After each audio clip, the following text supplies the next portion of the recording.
욥기 14장. 여인에게서 태어난 사람은 그 사는 날이 짧은 데다가 그 생애마저 괴로움으로만 가득 차 있습니다. 피었다가 곧 시드는 꽃과 같이 그림자같이 사라져서 멈추어 서지를 못합니다. 주님께서는 이렇게 미미한 것을 눈여겨 살피시겠다는 겁니까? 더욱이 저와 같은 것을 심판대로 데리고 가셔서 심판하시겠다는 겁니까? 그 누가 불결한 것에서 정결한 것이 나오게 할 수 있겠습니까? 아무도 그렇게 할 수 없습니다. 인생이 살아갈 날수는 미리 정해져 있고 그 달수도 주님께서는 다 헤아리고 계십니다.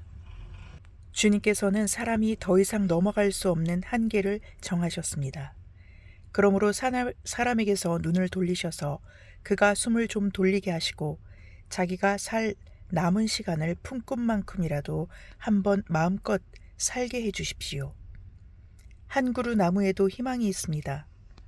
찍혀도 다시 움이 돋아나고 그 가지가 끊임없이 자라나고 비록 그 뿌리가 땅속에 늙어서 그 그루터기가 흙에 묻혀 죽어도 물기운만 들어가면 다시 싹이 나며 새로 심은 듯이 가지를 뻗습니다.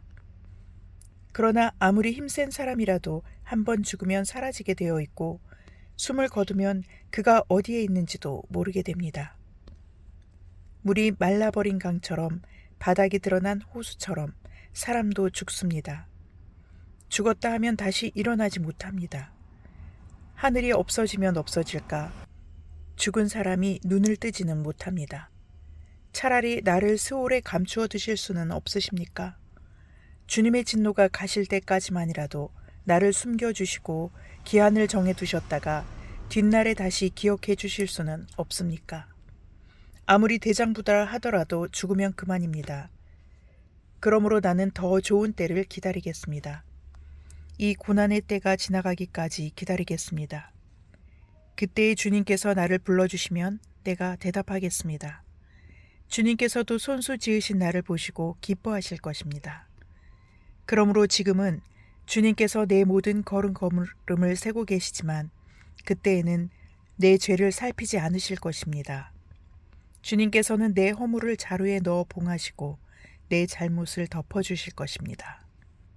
산이 무너져 내리고 큰 바위조차 제자리에서 밀려나듯이 물이 바위를 굴려내고 폭우가 온 세상 먼지를 급류로 씻어내듯이 주님께서는 연약한 사람의 삶의 희망도 그렇게 끊으십니다.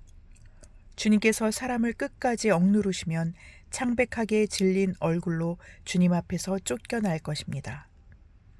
자손이 영광을 누려도 그는 알지 못하며 자손이 비천하게 되어도 그 소식 듣지 못합니다. 그는 다만 제 몸 아픈 것만을 느끼고 제 슬픔만을 알 뿐입니다. 욥기 15장.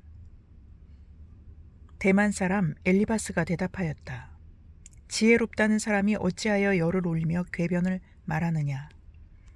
쓸모없는 이야기로 논쟁이나 일삼고 아무 유익도 없는 말로 다투기만 할 셈이냐. 정말 너야말로 하나님을 두려워하는 마음도 내던져버리고 하나님 앞에서 뉘우치며 기도하는 일조차도 팽개쳐버리는구나.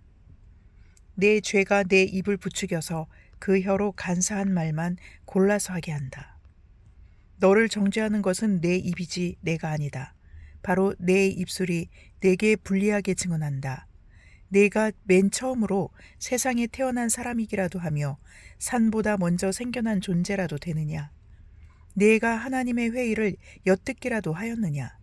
어찌하여 너만 지혜가 있다고 주장하느냐. 우리가 알지 못하는 어떤 것을 너 혼자만 알고 있기라도 하며 우리가 깨닫지 못하는 그 무엇을 너 혼자만 깨닫기라도 하였다는 말이냐. 우리가 사귀는 사람 가운데는 나이가 많은 이도 있고 머리가 센 이도 있다.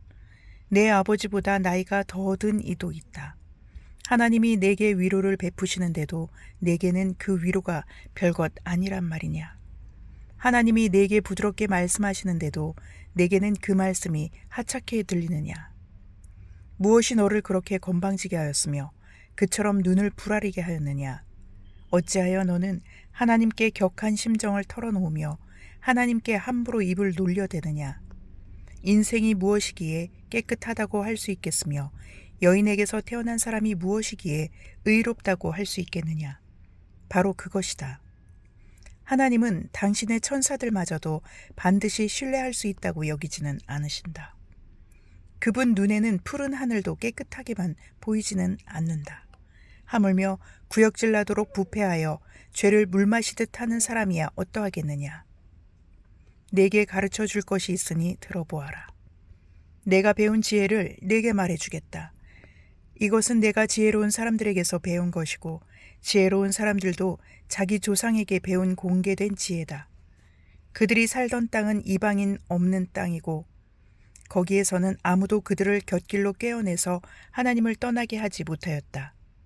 악한 일만 저지른 자들은 평생 동안 분노 속에서 고통을 받으며 잔인하게 살아온 자들도 죽는 날까지 같은 형벌을 받는다.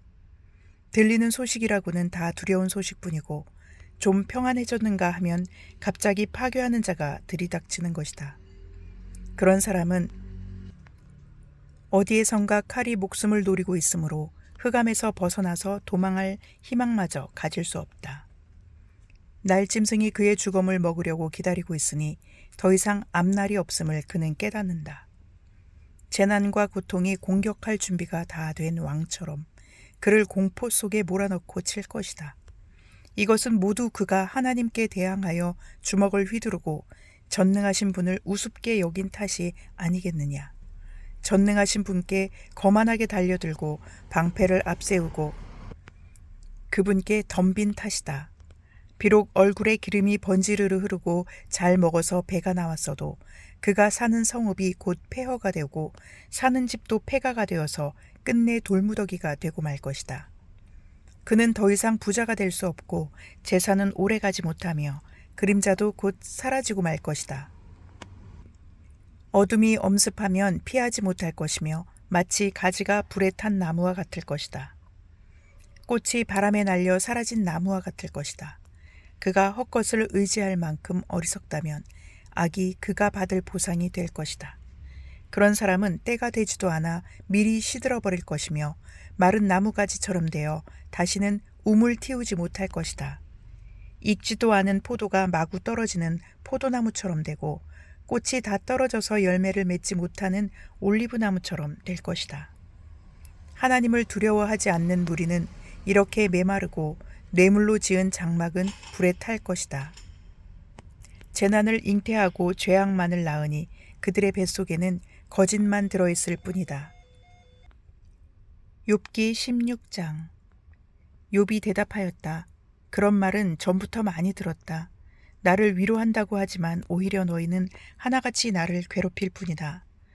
너희는 이런 헛된 소리를 끝도 없이 계속할 테냐? 무엇에 홀려서 그렇게 말끝마다 나를 괴롭히느냐? 너희가 내 처지가 되면 나도 너희처럼 말할 수 있을 것이다. 나도 너희에게 마구 말을 퍼부으며 가엾다는 듯이 머리를 내저을 것이다. 내가 입을 열어 여러 가지 말로 너희를 격려하며 입에 발린 말로 너희를 위로하였을 것이다. 내가 아무리 말을 해도 이 고통 줄어들지 않습니다. 입을 다물어 보아도 이 아픔이 떠나가지 않습니다. 주님께서 나를 기진맥진하게 하시고 내가 거느리고 있던 자식들을 죽이셨습니다. 주님께서 나를 체포하시고 주님께서 내 적이 되셨습니다. 내게 있는 것이라고는 피골이 상접한 앙상한 모습뿐입니다. 이것이 바로 주님께서 나를 치신 증거입니다. 사람들은 피골이 상접한 내 모습을 보고 내가 지은 죄로 내가 벌을 받았다고 합니다.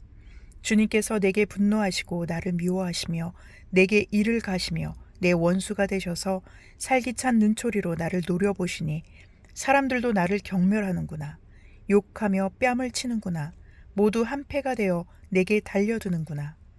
하나님이 나를 범법자에게 넘겨버리시며 나를 악한 자의 손아귀에 내맡기셨다. 나는 평안히 살고 있었는데 하나님이 나를 으스러뜨리셨다. 내 목덜미를 잡고 내던져서 나를 부스러뜨리셨다. 그가 나를 세우고 관역을 삼으시니 그가 쏜 화살들이 사방에서 나에게 날아든다. 그가 사정없이 내 허리를 뚫으시고 내 내장을 땅에 쏟아내신다. 그가 나를 갈기갈기 찢고 또 찢으시려고 용사처럼 내게 달려드신다. 내가 맨살에 베옷을 걸치고 통곡한다. 내 위세를 먼지 속에 묻고 여기 이렇게 시궁창에 앉아있다. 하도 울어서 얼굴마저 핏빛이 되고 눈꺼풀에는 죽음의 그림자가 덮여있다. 그러나 나는 폭행을 저지른 일이 없으며 내 기도는 언제나 진실하였다. 땅아, 내게 닥쳐온 이 잘못된 일을 숨기지 말아라. 애타게 정의를 찾는 내 부르짖음이 허공에 흩어지게 하지 말아라. 하늘에 내 증인이 계시고 높은 곳에 내 변호인이 계신다. 내 중재자는 내 친구다. 나는 하나님께 눈물로 호소한다. 사람이 친구를 위하여 변호하듯이 그가 하나님께 내 사정을 아뢰는다. 이제 몇 해만 더 살면 나는 돌아오지 못하는 길로 갈 것이다. 시편 22편. 나의 하나님, 나의 하나님, 어찌하여 나를 버리십니까? 어찌하여 그리 멀리 계셔서 살려달라고 울부짖는 나의 간구를 듣지 아니하십니까? 나의 하나님, 온종일 불러도 대답하지 않으시고 밤새도록 부르짖어도 모르는 채 하십니다. 그러나 주님은 거룩하신 분, 이스라엘의 찬양을 받으실 분이십니다. 우리 조상이 주님을 믿었습니다. 그들은 믿었고 주님께서는 그들을 구해주셨습니다. 주님께 부르짖었으므로 그들은 구원을 받았습니다. 주님을 믿었으므로 그들은 수치를 당하지 않았습니다. 그러나 나는 사람도 아닌 벌레요, 사람들의 비방거리, 백성의 모욕거리일 뿐입니다. 나를 보는 사람은 누구나 나를 빗대어서 조롱하며 입술을 비죽거리고 머리를 흔들면서 얄밉게 빈정댑니다. 그가 그토록 주님께 의지하였다면 주님이 그를 구하여 주시겠지. 그의 주님이 그토록 그를 사랑하신다니 주님이 그를 건져 주시겠지 합니다. 그러나 주님은 나를 모태에서 이끌어내신 분, 어머니의 젖을 빨 때부터 주님을 의지하게 하신 분이십니다. 나는 태어날 때부터 주님께 맡긴 몸, 모태로부터 주님만이 나의 하나님이었습니다. 나를 멀리하지 말아 주십시오. 재난이 가까이 닥쳐왔으나 나를 도와줄 사람이 없습니다. 황소떼가 나를 둘러쌌습니다. 바산의 힘센 소들이 이 몸을 애워쌌습니다. 으르렁대며 찢어발기는 사자처럼 입을 벌리고 나에게 달려듭니다. 나는 쏟아진 물처럼 기운이 빠져버렸고 뼈마디가 모두 어그러졌습니다. 나의 마음이 촛물처럼 녹아내려 절망에 빠졌습니다. 나의 입은 옹기처럼 말라버렸고 나의 혀는 입천장에 붙어 있으니 주님께서 나를 완전히 매장되도록 내버려 두셨기 때문입니다. 개들이 나를 둘러싸고 악한 일을 저지른 무리가 나를 애워싸고 내 손과 발을 묶었습니다. 뼈마디 하나하나가 다 셀 수 있을 만큼 앙상하게 드러났으며 원수들도 나를 보고 즐거워합니다. 나의 겉옷을 원수들이 나누어 가지고 나의 속옷도 제비를 뽑아서 나누어 가집니다. 그러나 나의 주님, 멀리하지 말아 주십시오. 나의 힘이신 주님, 어서 빨리 나를 도와주십시오. 내 생명을 원수의 칼에서 건져 주십시오. 하나뿐인 나의 목숨을 개의 입에서 빼내어 주십시오. 사자의 입에서 나를 구하여 주십시오. 들소의 뿔에서 나를 구하여 주십시오. 주님께서 나의 기도를 들어주셨습니다. 주님의 이름을 나의 백성에게 전하고 예배드리는 회중 가운데에서 주님을 찬양하렵니다. 주님을 경외하는 사람들아, 너희는 그를 찬양하여라. 야곱 자손아, 그에게 영광을 돌려라. 이스라엘 자손아, 그를 경외하여라. 그는 고통받는 사람의 아픔을 가볍게 여기지 않으신다. 그들을 외면하지도 않으신다. 부르짖는 사람에게는 언제나 응답하여 주신다. 주님께서 하신 이 모든 일을 회중이 다 모인 자리에서 찬양하겠습니다. 내가 서원한 희생 제물을 주님을 경외하는 사람들 앞에서 바치겠습니다. 가난한 사람들도 여러분들의 마음이 늘 유쾌하길 빕니다. 하면서 축배를 들고 배불리 먹을 수 있을 것이다. 주님을 찾는 사람은 누구나 주님을 찬양할 것이다. 땅 끝에 사는 사람들도 생각을 돌이켜 주님께로 돌아올 것이며 이 세상 모든 민족이 주님을 경배할 것이다. 주권은 주님께 있으며 주님은 만국을 다스리시는 분이시다. 땅속에서 잠자는 자가 어떻게 주님을 경배하겠는가? 무덤으로 내려가는 자가 어떻게 주님 앞에 무릎 꿇겠는가? 그러나 나는 주님의 능력으로 살겠다. 내 자손이 주님을 섬기고 후세의 자손도 주님이 누구신지를 들어 알고 아직 태어나지 않은 세대도 주님께서 하실 일을 말하면서 주님께서 그의 백성을 구원하셨다 하고 선포할 것이다. 아멘.